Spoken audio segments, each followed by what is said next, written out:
एक था राजा, एक थी रानी, दोनों मर गए, खत्म कहानी।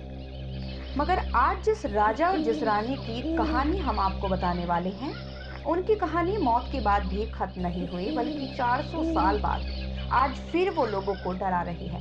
नमस्कार, मैं हूं अंशु शर्मा। माया लोक में आपका स्वागत है। माया लोक। ये एक तिलस्मी किले की कहानी है। कहानी भानगढ़ की रानी की। रानी रत्नावती जैसा नाम था, वैसी ही उनकी काया थी। रत्नावती बेइंतहा खूबसूरत थी, मगर एक दिन उसकी ये खूबसूरती उसके पूरे साम्राज्य के लिए खौफनाक अभिशाप बन गई। पूरा का पूरा भानगढ़ बर्बाद हो जाएगा और ये मेरा श्राप है तुम्हें, श्राप है।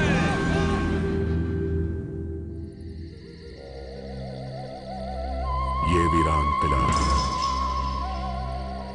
ये खामोश खंडहर कभी ये आबाद हुआ करता था, आज ये बर्बाद है।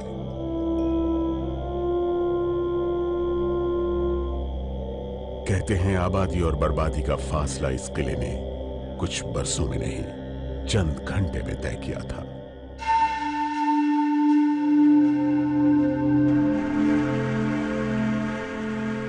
महज चंद घंटे। इस किले की बर्बादी के पीछे कौन है, ये दास्तां तो काफी पुरानी है, लेकिन इसके डर का साया लोगों के जहन में आज भी उतना ही ताजा है।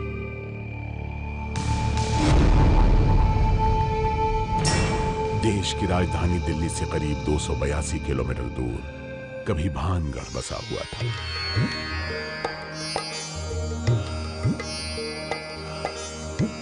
15वीं सदी में राजस्थान के अलवर जिले में भानगढ़ एक देसी रियासत हुआ करती थी। तीन तरफ से अरावली पहाड़ियों के बीच बने भानगढ़ के इस किले से राजा माधो सिंह और उसकी खूबसूरत रानी रत्नावती राज करते थे। लेकिन रानी रत्नावती का यह किला आज वीरान पड़ा है। कहते हैं भानगढ़ के किले में रात में महफिल सस्ती है, लेकिन इस महफिल में होता कौन है? इंसान या रूह, या खौफ, या कोई वहम? आखिर यह अफसाने की हकीकत क्या है? भानगढ़ का किला। इस किले का अतीत जितना दिलचस्प है, वर्तमान उतना ही खौफनाक। खौफनाक इसलिए क्योंकि वीरान हो चुके इस किले में कोई है जो खौफ बनकर लोगों के जहन में उतर गया है।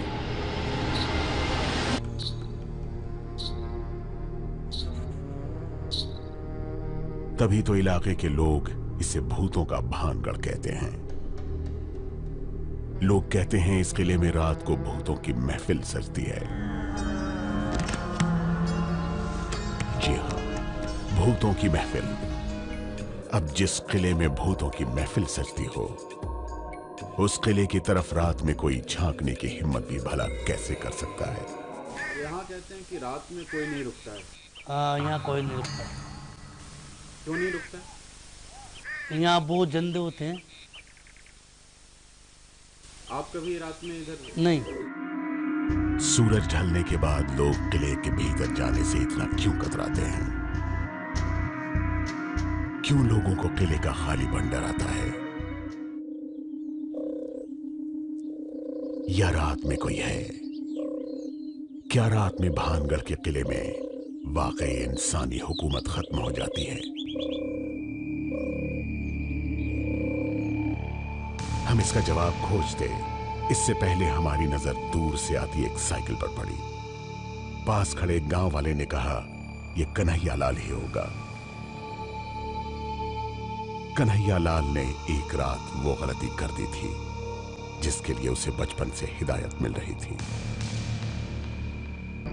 तो मैं भानगढ़ से आ रहा था, काली अंधेरी रात थी। अचानक से साइकिल खराब हो गई। मैंने साइकिल को ठीक कर रहा था, अचानक से मेरे को आवाज़ आई। आवाज़ आने के साथ में चारों तरफ मैंने देखा तो कुछ नहीं दिखाई दिया मेरे को। तो इधर की साइड में देखता हूँ तो एक मींढा दिखाई देता है मेरे को। इधर से देखा तो एक बिलाव खड़ा, तो मैंने उससे भी भय लगा। कुछ देर तक मैं दूधता रहा, कुछ साइकिल को ठीक की, कुछ नहीं की, साइकिल को भगाता रहा, आता रहा।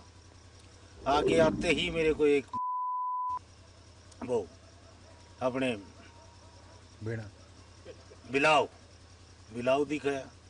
बिलाव देखते ही तो मेरा सारा शरीर कांप उठा। तो वो आत्माएं भटकती डोलती हैं। खंडहर के सामने कन्हैया लाल की आप बीती रात के वक्त रोंगटे खड़े कर देने के लिए काफी थी। वैसे कन्हैया लाल उस घटना के बाद सीधे घर नहीं गया। दहशत में डूबा कन्हैया लाल भागकर सीधे गांव के तांत्रिक के पास पहुंचा। गुरु बचाओ, गुरु बचाओ, गुरु बचाओ, आपकी शरण में आया हूँ, गुरु बचाओ। तांत्रिक ने तंत्र मंत्र के जरिए कन्हैया लाल को उस मनहूस साए के खौफ से आजाद कराया। और अपने रात को अपने बांध करके और तकिए के नीचे लगा करके सो जाना और सुबह जो है कब उठ जाना। अजबगढ़ के निवासी कन्हैया लाल पर उस रात जो बीती थी, तांत्रिक के मुंह से उसकी वजह सुनकर आप भी हैरान रह जाएंगे। जैसा वायु का बुगला सब बनता है और उस घेरे के अंदर काफ़ी अपना आकार बता करके नाना प्रकार का रूप धारण कर लेता है।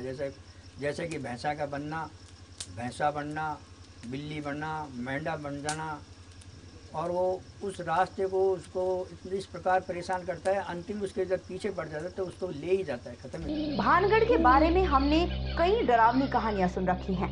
तांत्रिक ने उसमें एक और कहानी जोड़ दी। हमें तो ये भी बताया गया कि यहाँ एक दो नहीं बल्कि रूह की पूरी महफिल सजती है।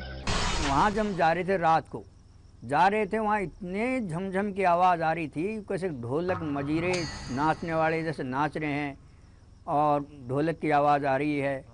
हम जो 5-7 आदमी थे, परंतु औरों की हिम्मत चली नहीं कि हम चलें। मैं भी ऊपर जा कर के एक दीवार के ऊपर जाकर बैठ गया और मैं भी उनकी जो है झमझम की आवाज़ और ऐसे जैसे कोई सर्च लाइट जुड़ जाती है, ऐसे लाइटें जुड़ रही। भानगढ़ के किले की ये एक ऐसी तस्वीर है जो दिन के उजाले में भी आपको कांपने पर मजबूर कर दे। यहां आकर हमें यह एहसास हुआ कि हमारा वास्ता किसी ऐसे की मौजूदगी से था जिसका होना खौफ है, सिर्फ खौफ। हर शख्स की जुबान पर इस किले की कहानी है। किसी ने हमें राजा की कहानी सुनाई, किसी ने रानी की, किसी ने हमें मायावी तांत्रिक की कहानी सुनाई, तो किसी ने उसके तिलिस्म की। वो कहानी जो लोगों ने अपने पुरखों से सुनी। कहानी तो पुरानी हो गई, सैकड़ों साल पुरानी, लेकिन उस कहानी के किरदार आज खौफ की शक्ल अख्तियार कर चुके हैं।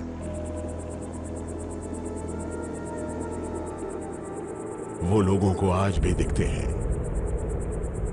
किले पर राज करते हुए, किले में महफिल सजाते हुए। खामोश किले में महफिल, आखिर किसकी महफिल है? महफिल में कौन है?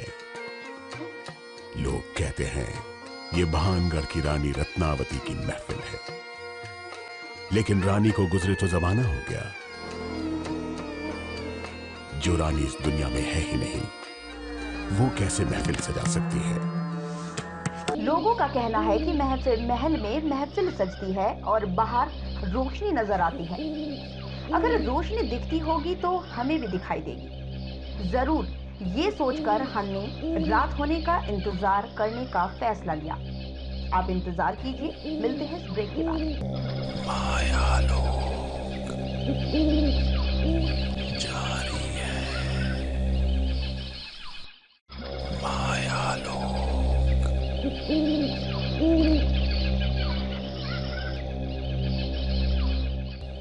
खामोशी डर को चेहरा देती है, सुनी सुनाई बातें भी असली लगती हैं।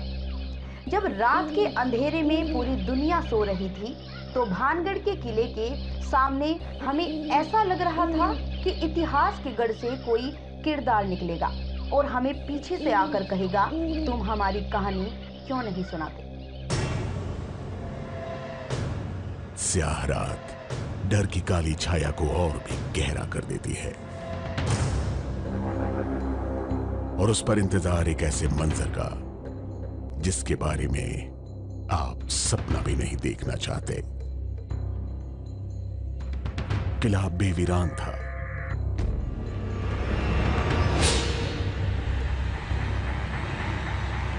हम इंतजार कर रहे थे रूपों की महफिल का। तभी हमें बाबूलाल की याद आई। बाबूलाल ने महल के अंदर कुछ परखने की कोशिश की थी, एक खतरनाक कोशिश।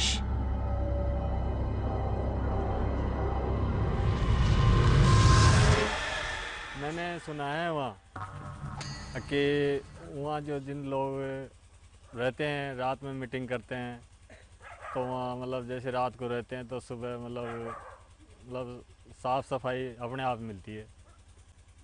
तो एक बार क्या है कि हम 2-3 आदमी हम चले गए तो हमने खुद ने जा कर के देखा तो वहाँ शाम को जा कर के हमने कूड़ा करके डाल दिया।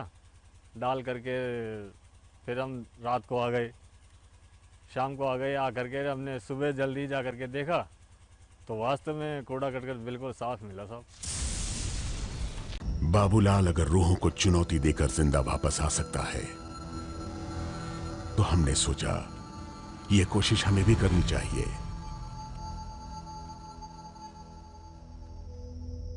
यह चुनौती थी हमारे लिए भी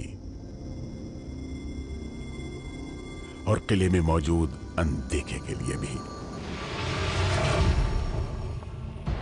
नारियल के छिलकों को हम अंदर रखकर बाहर आ गए।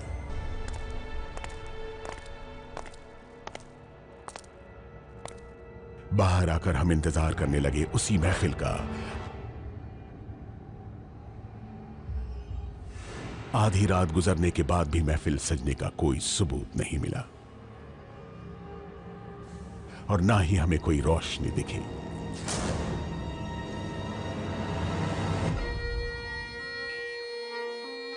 वैसे ये महफिल किसके नाम से गुलजार होती है,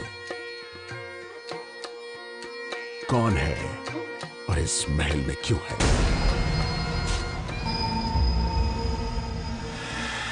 रानी रत्नावती की महिला में वहाँ जो जिन लोग रहते हैं रात में मीटिंग करते हैं तो जंद आते हैं और वहाँ वो नाच गाने होते हैं, नृत्य आते हैं।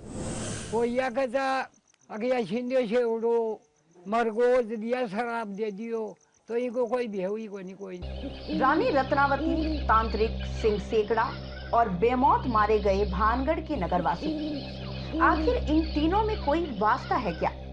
एक और सवाल कि अचानक ये किला खाली क्यों हो गया? भानगढ़ को जिन लोगों ने खाली किया वो कहां गए या फिर वो कहीं गए ही ना हो? महल का ये कमरा होना हो रानी का, रानी रत्नावती का कमरा।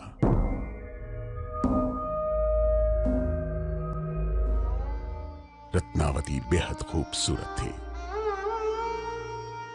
आसपास के राजघरानों में ऐसी खूबसूरत रानी नहीं थी। आसपास के राजा भी अपनी रानियों पर नहीं, रानी रत्नावती पर फिदा थे। रत्नावती की ये सारी बातें एक तरफ और रानी की अय्यारी यानी जादूगरी के किस्से दूसरी तरफ। लेकिन रानी जानती थी कि खूबसूरती और तिलिस्म की मायावी दुनिया में तलवार की धार पर कभी किसी और की गर्दन होती है तो कभी खुद की।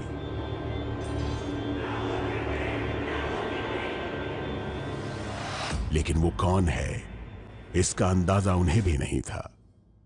राजा रानी की इस कहानी में एक खलनायक भी था और वो था शातिर तांत्रिक सिंह शेवड़ा। शेवड़ा की नजर भी रानी पर थी। भानगढ़ का इतिहास मायावी है और वर्तमान भयानक। हम इतिहास के तिलिस्म को तोड़ने निकले तो कई किरदार अपनी दास्तां लेकर हम तक पहुंच गए, मगर हमें तो इंतजार था उस रूह की, उसी महफिल का जिसका सबूत ढूंढने हम भानगढ़ के किले में दाखिल हुए हैं। हमें इन्हीं तजुर्बों को खुद पर आजमाना था।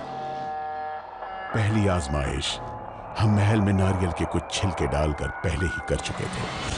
हमने अगले की तरफ कदम बढ़ाया। हमें देखना था कि सचमुच किसी रूह ने बाबूलाल के कहे मुताबिक वहां महल में सफाई तो नहीं कर दी। किले में हमारे अलावा कोई नहीं था। यह एक खतरनाक कोशिश थी। इस कोशिश से जुड़े खतरे से हम वाकिफ थे।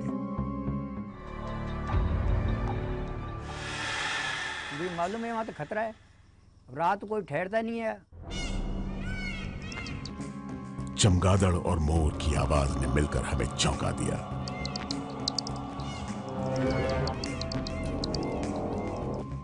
लेकिन तभी हमारी नजर पड़ी रानी रत्नावती के कमरे पर, वही जगह जहां रानी खेलती थी अय्यारी का खेल। और रानी पर रहती थी एक काली नजर, मायावी तांत्रिक सिंह शेवड़ा की। वो तांत्रिक जो हर हाल में रानी को पाना चाहता था। कहते हैं तांत्रिक शेवड़ा ने एक तिलिस्मी चाल चली।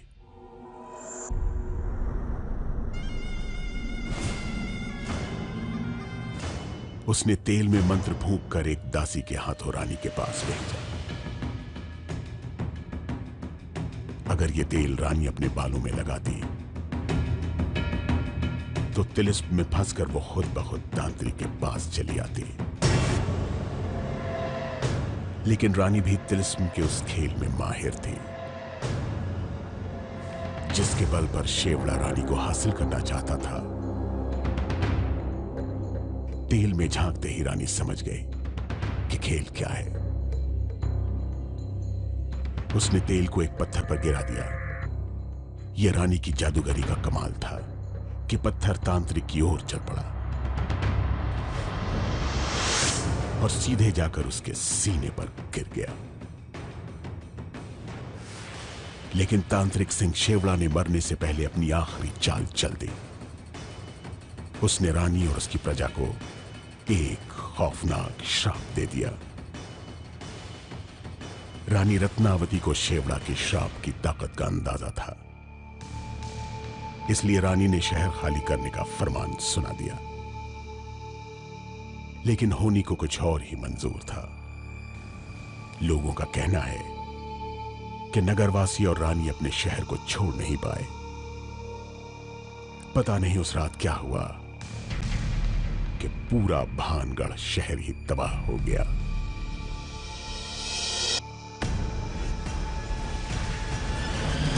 बस वह यही कारण था कि शेवड़ा जादूगर था। फिर उसने रानी ने आवाज लगा कह दी गांव खाली कर दिया जाए। तो वहां से जो वहां के लोग जो थे गोला के पास में जाकर के बस गए। चंद लम्हों में ही भानगढ़ की तकदीर बदल गई और तस्वीर भी।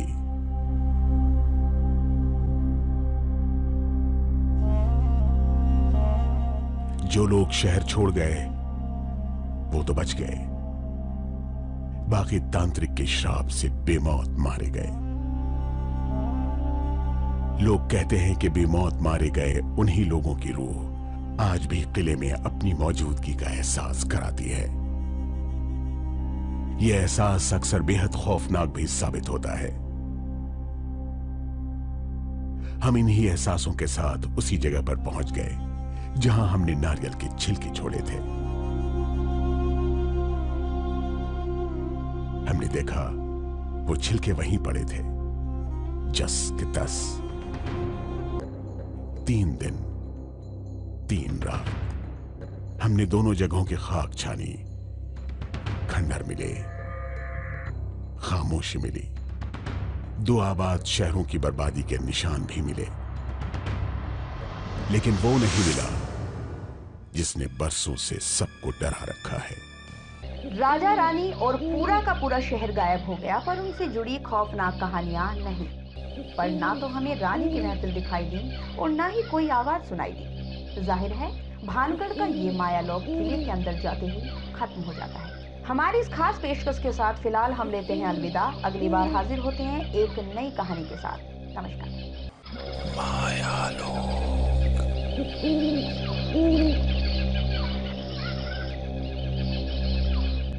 नमस्कार, मैं हूं अंशु शर्मा और हमें उम्मीद है कि आपको ये वीडियो जरूर पसंद आया होगा। ऐसे ही बाकी वीडियो देखने के लिए देखते रहिए द इंडियन समाचार, और वीडियोस पसंद आने पर हमारे चैनल द इंडियन समाचार को लाइक, शेयर और सब्सक्राइब करना ना भूलें।